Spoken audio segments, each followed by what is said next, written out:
आजको डेटबाट 7 वर्ष 11 महिना 29 दिन पछाडि कुन डेट पर्छ? एक्सलमा कुनै फर्मुला लगाएर निकाल्न सकिन्छ अथवा सकिँदैन? एकजनाले कमेन्ट पनि गर्नुभएको छ, हेरौँ उहाँको प्रब्लमलाई कसरी सोल्भ गर्न सकिन्छ। मसँग छ यहाँनिर आजको डेट, यो आजको डेट हो, कन्ट्रोलसँग सेमिकोलन। त्यस पछाडि यहाँनिर मलाई निकाल्नु पर्ने छ आफ्टर 7 इयर 11 मन्थ र 29 डेज पछाडिको डेट।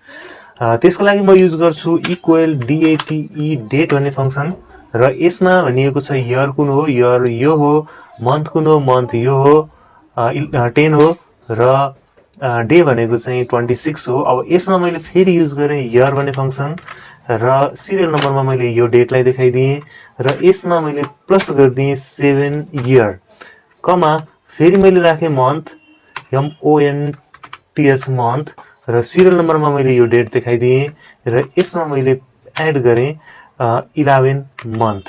फेरि मैले राखेँ डे भन्ने फंक्सन, र यसमा मैले सिरियल नम्बरमा यही डेट देखाएँ, र यसमा मैले एड गरेँ 29 डेज। त्यस पछाडि मैले क्लोज गरेँ प्यारेन्थेसिस, त्यस पछाडि मैले इन्टर गरेँ, र यो जुन यसले निकालेको डेट छ यो भनेको आजको डेटबाट 7 वर्ष 7 इयर 11 मन्थ अनि 29 डेज पछाडि आउने डेट हो।